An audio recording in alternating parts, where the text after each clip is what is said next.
everybody, welcome back to another video. I'm so happy to see you again. If you're new here, welcome. If you're coming back, I appreciate you taking your time to spend time with me and watch me talk. So today's video is going to be really special because it's about somebody who I've admired for the last 12 years, and she's had a huge impact on my life, and she's basically been the soundtrack of my adolescence, and it's of course Taylor Swift. Today is her birthday, and I thought, what better way to celebrate than to really dive deep into how she's really influenced me and influenced my memories and my amazing experiences, especially throughout high school and like my early adulthood up until now. So let's dive in. I felt a little festive today, so I figured I would do like a Taylor Swift-esque lip. I don't have any really reds, so I went with like a deeper berry colored red, and I accentuated the tops of my lips like hers. I don't know, I thought that'd be kind of fun. I'll be honest, it took me a little bit to learn about who Taylor Swift was. I knew the name, but I didn't quite know her music. I wasn't really into country. I wasn't really into like super pop either. I listened to bands like Chiodos, like the really emo, screamo bands. Shout out to Seen Me. No. But I remember the very first time that Taylor Swift came onto my radar, and that was during a yoga class when I was like 15 years old. I was at my very first yoga class, and the yoga teacher, for whatever reason, was like, Love Story would be a very relaxing song to do yoga to. And honestly, I'm not mad about it, because I remember the song came on and it was like the hot thing at the time, and everybody in the room started singing to it. And I was like, wow, how do these people know the words to this song?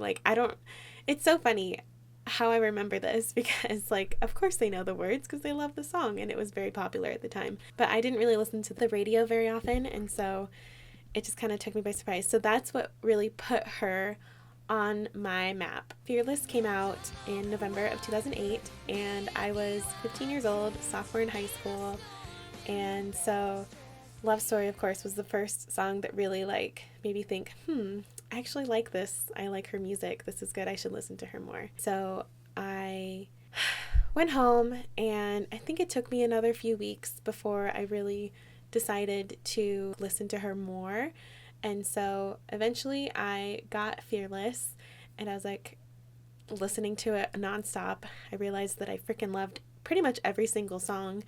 But the song that really spoke to me on a spiritual level was the song 15. Of course I was 15. I think I might have been 16 by that time. But guys, if you've heard the song, it's about a girl who, is just starting high school, and she's just navigating through the hard parts of being in this new world, basically.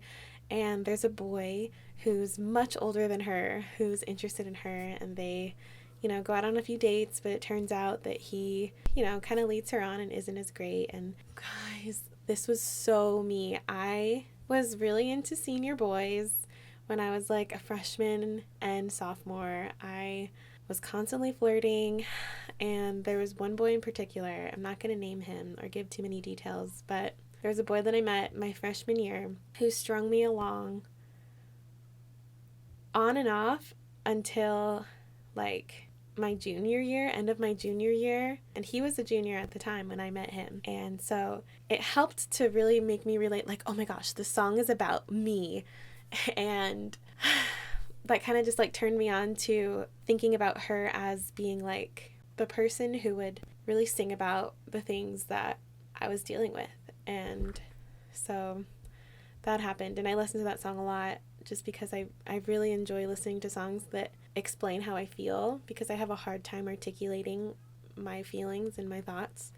And so music is a really great way for me to relate in that way and like bring how I feel into something that makes sense to other people. So that was a big one. And then another notable mention from Fearless is The Best Day. I love that song.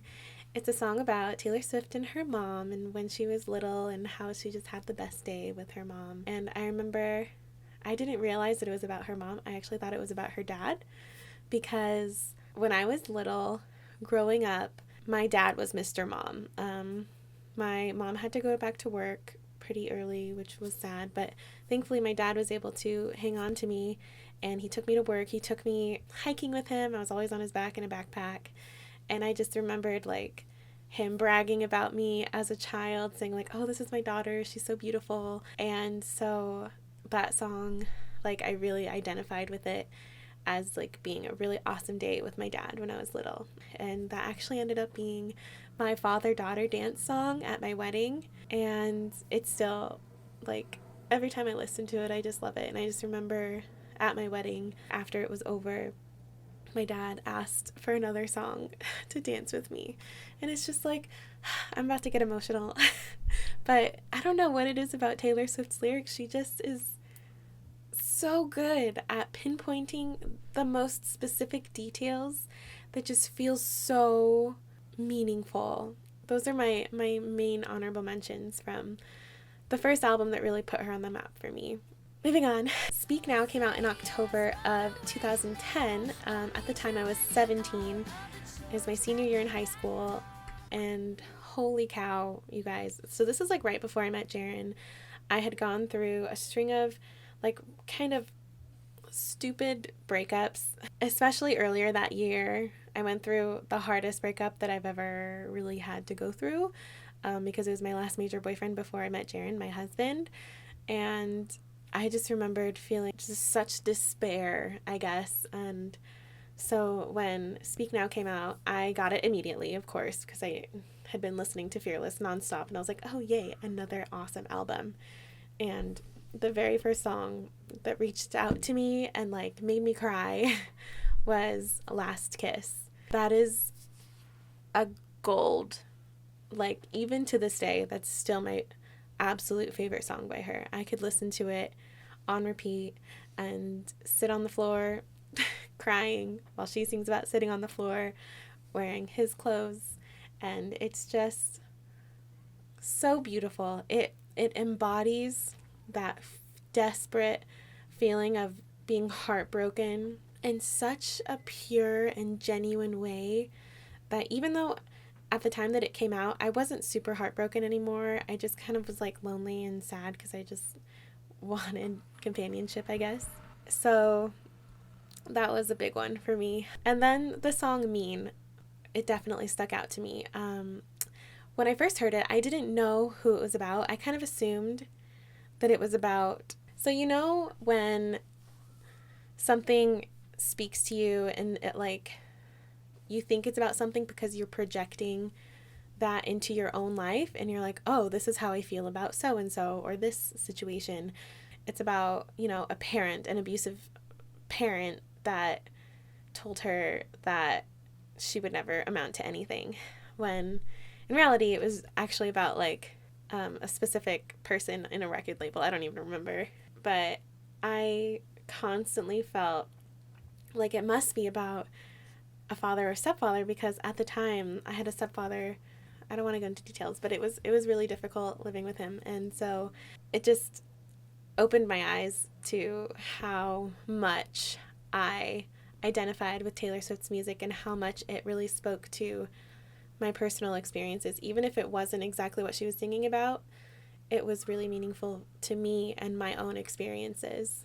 And also that year, it's really funny because I remember at that time, she was having a lot of backlash about like all of her songs are just about her ex-boyfriends and, you know, like careful dating Taylor Swift because when you break up, she's going to write a song about you, which I thought was great because as an angsty teenage girl, like I needed those heartbreaking songs. Even when I wasn't heartbroken, I still have a Spotify playlist with all of my favorite breakup songs because I just like to be sad sometimes.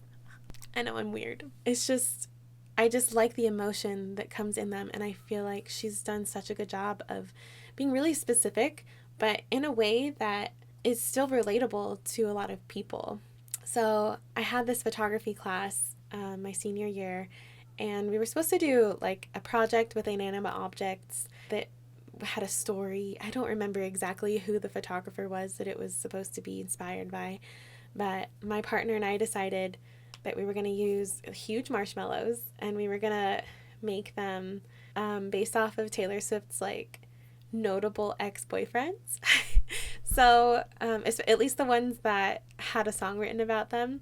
And so I remember we did one for John Mayer, Taylor Lautner, Joe Jonas. We did like 5, I think. It was just really funny. And they were just like a huge marshmallow with like a random face on it on like toothpicks, and then they'd like hold a sign with their song title. And I remember we did one where it was like, I think it was Dear John, of him like looking out the window, and it was like dewy because it was raining, and it's so funny. Teenagers are so funny. That was also when my feelings of Taylor Swift really like grew. So I felt like, okay, like Fearless wasn't a fluke. This artist is so good at embodying these emotions that I don't hear in other music. I don't connect to other people's music as much. And especially since at the time I mostly listened again to like the really like emo type scene type music. And so it wasn't really on brand for me to like Taylor Swift, but I just connected with her so much that I didn't really care. And I remember during that concert, like her Speak Now tour, a friend of mine went with her boyfriend at the time, and they had so much fun. And I remember like I didn't even want to talk to her for a week because I was so jealous. And I remember sitting at home the night that she was in Phoenix, throwing a pity party for myself. I was just like on the computer watching Taylor Swift music videos, crying on the inside, like legitimately wanting to throw an actual temper tantrum because I couldn't afford to go. Anyway, then we came to the Red era. That came out in October of 2012. I was 19 at the time, sophomore year in college.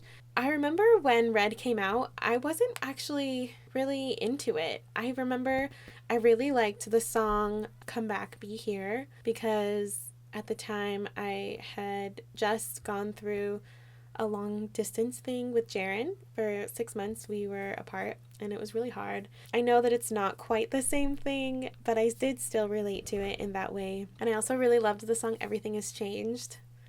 I want to say that was before Ed Sheeran became really big. That was like Lego House days. But I remember like hearing their voices together, it just like ignited something in me, and it was just the most beautiful harmonizing, and just his beautiful British voice with her beautiful like one of a kind Taylor Swift voice, and it was just honey to my ears. It's really, I mean, I still haven't heard a duet that I love as much as that one, and I wish that they would collaborate more. I know they did in Reputation, but it wasn't quite the same thing. So I guess Taylor Swift or Ed Sheeran, if you see this video by some miracle, please duet some more. Maybe even like do a whole album together. I would buy like 5 of them if that made it worthwhile. Please, please, please. So Jaren isn't a huge Taylor Swift fan. He doesn't love her music, but he loved the video. I don't know if you guys have seen it, the I Know You Were Trouble video with the screaming goat in it.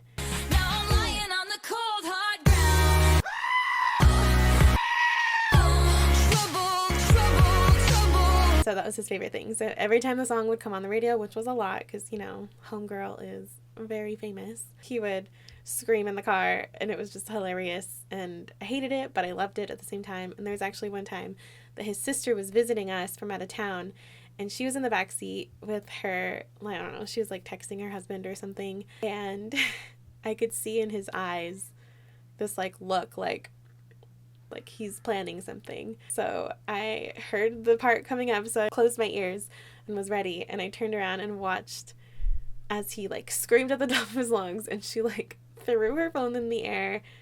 It was hilarious. That song has a special place in my heart too, because it just reminds me of, you know, when Jaren and I were young and newly married, and it was just fun. Of course, later on in my life, after I started listening to her other albums, I was like, oh, Red's not so bad. And I was acquainted with the song All Too Well, which I'm pretty sure is regarded as like her best song by her fans. And rightfully so. Guys, that song is so good. Like the lyrics, heartfelt singing, emotions, and the nostalgia that comes from a serious breakup. Like, oh, it's so good. It's so good. I'm sure anybody watching this video who's interested in her will agree with me. Peak lyrical genius. Moving on to her 1989 era. I remember leading up to this album, there was a lot of buzz about the fact that it was going to be a fully pop album.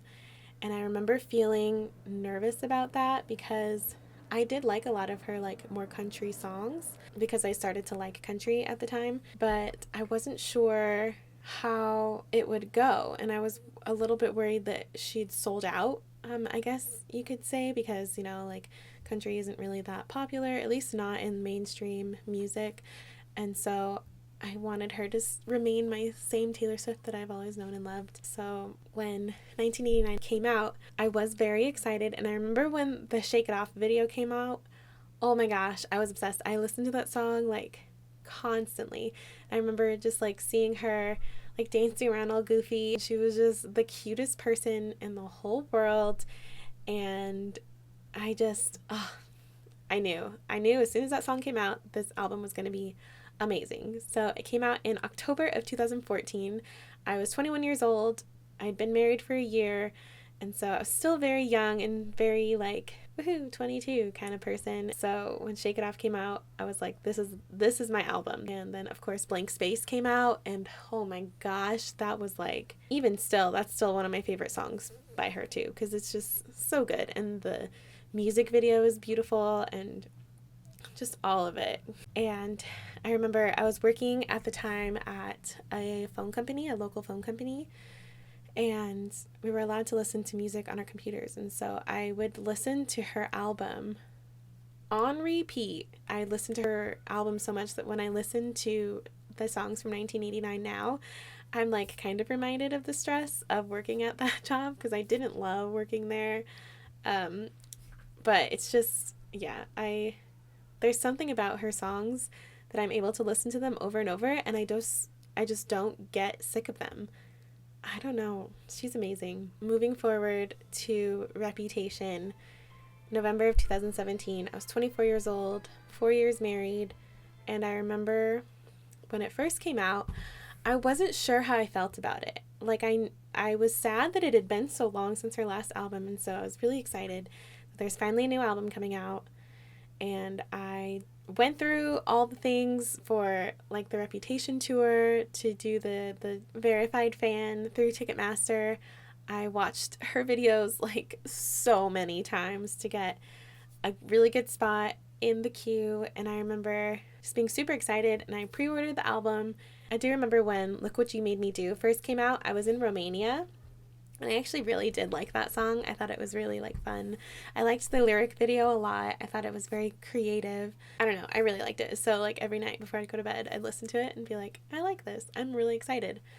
But anyway, so my first few listens of Reputation, it took me a minute to decide if I liked it. I kind of felt like she had gone from being like a sweet girl to suddenly being like, yeah, guys, I drink, I have sex, I do all these adult things. But then after I kind of got over the initial shock, I realized like, yeah, I guess that would make sense. Like, she's 27 years old. I mean, she's an adult. She does these adult things, and it's okay. And once I realized that, I was able to really relate to her in that sense, that like she was starting to sing about more mature content. And my personal favorite song from that album is Don't Blame Me. Oh, it's so good. And I love it especially because the way she talks about how she is in relationships and how like love makes her crazy, and that's a good thing. Like, that's how I've always felt too. I've always felt like, it's okay to like get through the honeymoon period and not feeling crazy anymore like that. But at the beginning, I cherish that feeling of infatuation and just wanting to be together 24/7, and it's very good.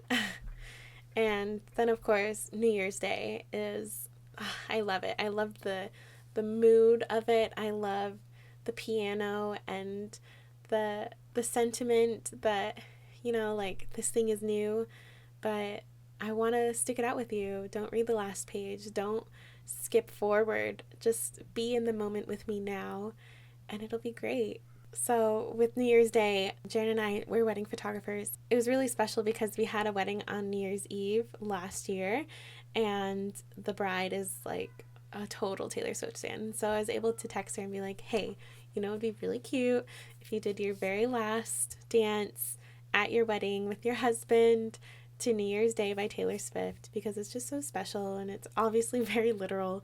But she did, and it was such a special moment. It had been a long night, of course, because it was New Year's Eve, and New Year's Eve weddings usually tend to be really long because you want to wait until midnight. And so I took a few photos, and then I kind of just put my camera to the side, and I danced with my husband to one of my favorite songs, and it was just really special. And it's just amazing that she's just able to be so relevant all the time. And so during her Reputation era, I was finally able to see her live.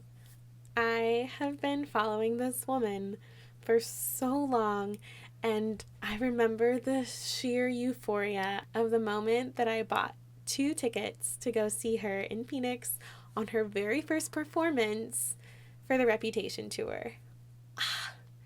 It was incredible. I almost cried so many times. My phone died so quickly because I was just so excited, and I just needed to preserve those memories as much as I possibly could. And I remember, so my seat it wasn't horrible. There was the stage, and then we were kind of in the middle, but we were back. There was a passing aisle between the first section and then the section that we were in. So I remember she's a queen, and she went over from the main stage into a flying contraption thing and went over to the side stage, and I was really excited because she was really close. And I remember she had to cross from that stage to the other stage, and guys, I was 3 chairs away from the barrier, and she crossed. She was 10 feet from me. Her face was all red from exhaustion and just from killing it. And I remember I just I have that moment imprinted in my brain of seeing her so close. It was great. It was the best day, I swear. That brings us now to Lover. Guys, for the longest time, Speak Now was my favorite album by her. I loved all her other ones, but Speak Now was the one that really spoke to me in such a way that it was every song was relevant to me in some way. So Lover was released this year in August, which was early compared to the rest of her albums. So that was a nice little surprise. And of course, the song Lover has been my anthem ever since. Oh man, it's so beautiful. Just the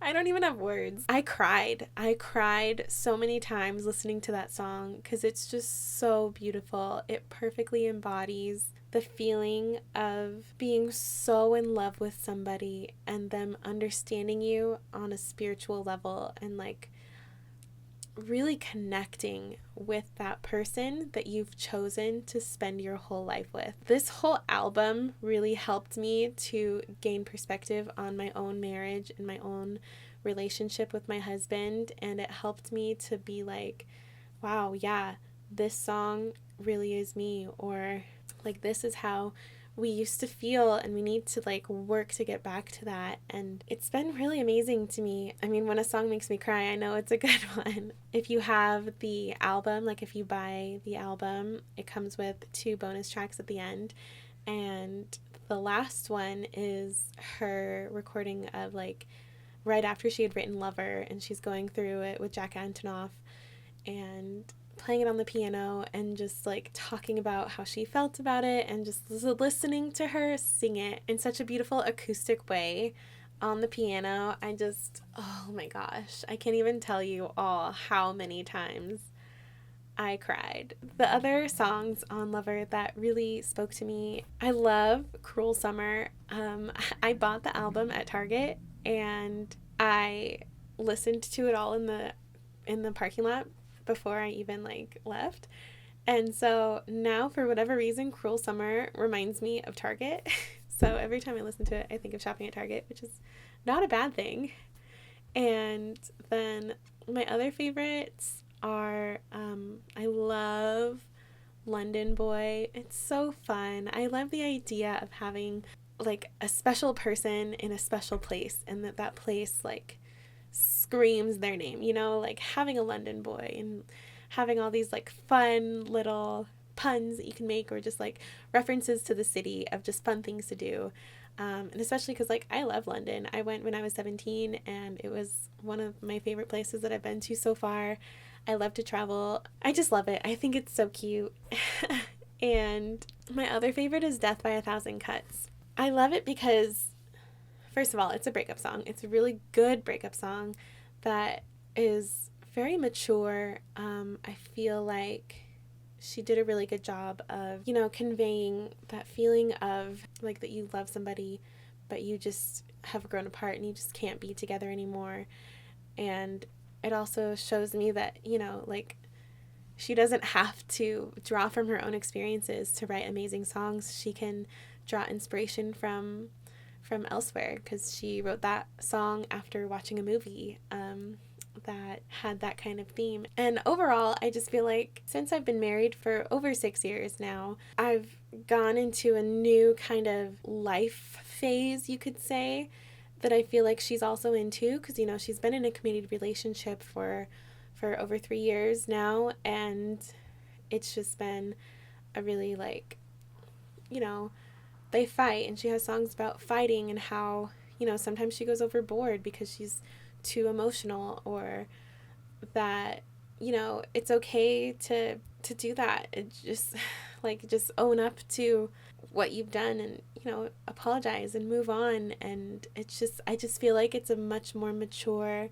album that I can really relate to after being married for 6 years. Because, you know, like marriage, it's not an easy thing. You have to really work at it every day to keep it alive and going, and like some days are better than others. And so it's just a nice way to be able to be like, yeah, Afterglow, love that song, totally me. Like sometimes I overreact.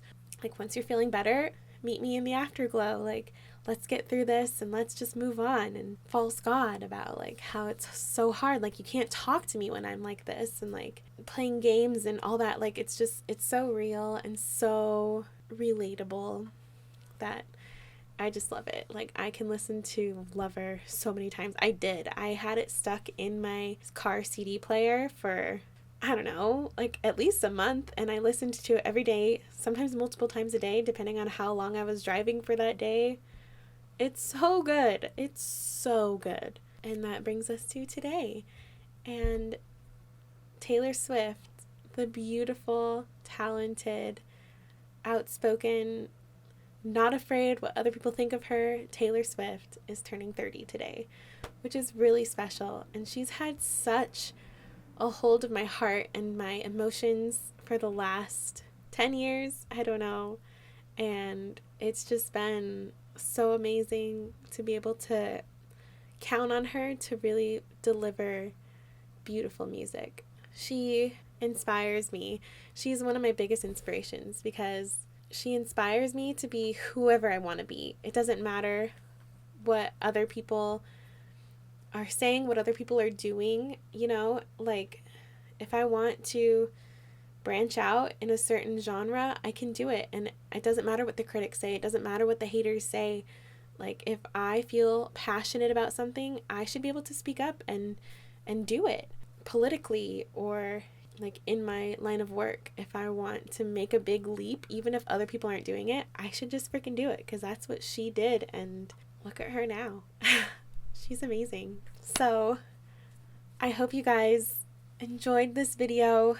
I'll be pouring my heart out about my love for Taylor Swift.